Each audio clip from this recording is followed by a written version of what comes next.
just looking forward a few days to that Cleveland game. Cleveland's been struggling. Now, they did win last night. They won big over Minnesota. But you guys are surging. You've won 5 straight. Your best record in the month of January.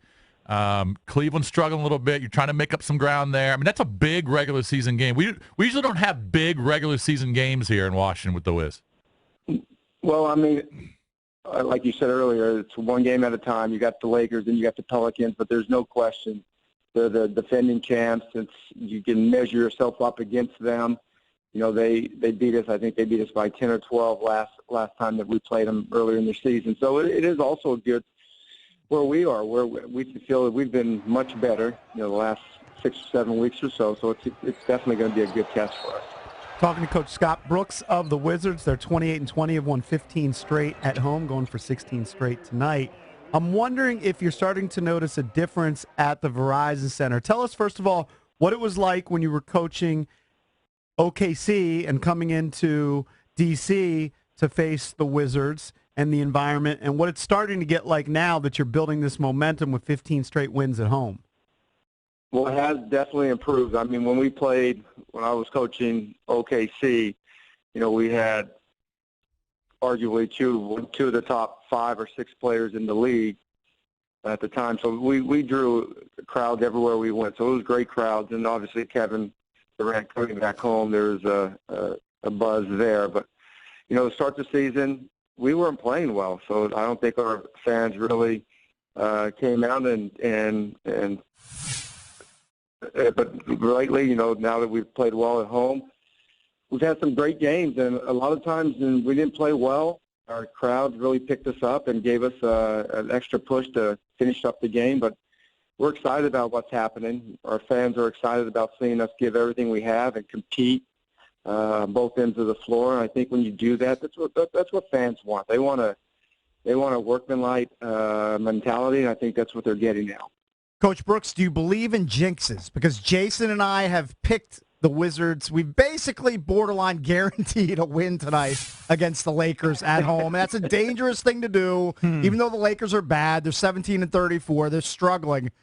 Is it bad for us to guarantee a Wiz victory today? I'm guessing you're not a big fan of that. Man, I like the confidence, but I mean you can, but I won't.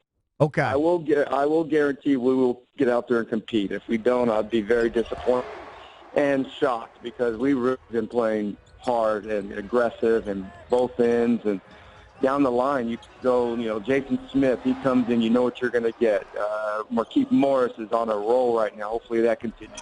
And obviously our backcourt is playing some great basketball, probably some of the best in the league. Well, this is all you got to do, Coach. Just go before the game starts in pregames. Just tell the boys that Cakes and Lurch from the Junkies guaranteed a loss tonight. Yeah, piss them off. Just say that we guarantee the Lakers will come in and beat them tonight. Reverse psychology. There I you like go. it. I guarantee that works. Coach, Let's try it, right? I'll do anything. Coach, what's been the biggest surprise so far, like, of the guys? Like, who's jumped out at you? I mean, maybe it's Otto, but, like, who did you say, you know what, wow, I didn't realize this guy's this good? March, I didn't realize. I just thought he was just a runner and get to the rim and finish around the basket. But you know what? He understands the game. He's a better defender than I thought he was. He sets great screens. And you know what? That part of his job is so critical because it really frees up a lot of opportunities for Brad and John. But it also frees up for those guys to attack, to open up opportunities for Keith and Otto in that starting group. So with him doing that and taking pride in it, I think it's really important for us. And he has really surprised me in a nice way. I knew he was good, but I didn't think he was this good. You've mentioned Keith a couple times. Big uptick in his numbers from December to January. In December, 12.5 points per game, 6 rebounds. In January, 17 points per game and 8.5 rebounds. It's pretty big time. Yeah, we can just continue that. I mean, I don't see it changing because I just like his mindset. He's been working hard after practice on his threes, so I think that's been improving for the right reasons because he's putting time in. It's just not by happenstance, but I think he's an important part of our attack because he's he creates so many mismatches because he can take his smaller guys down low and score in the block, and he can take the bigger guys outside and shoot threes, and he sets good screens for John also. Coach, I said the other day that the way you guys are playing, especially the starting five, I would consider your starting five right now probably maybe like top 5 in the league. Maybe not Cleveland, maybe not Golden State. They have the big firepower and the superstars. But I mean, the way you guys are playing, your starting five right now has got to be playing as well as any of those top teams. Just the starting five.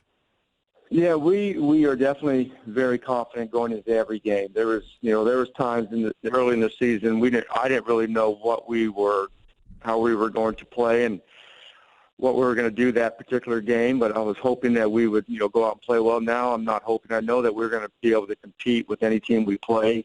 Definitely our starters are playing good basketball. We're getting off to great starts. But I feel with Brad's there's not too many off guards in this league that are as good as Brad, and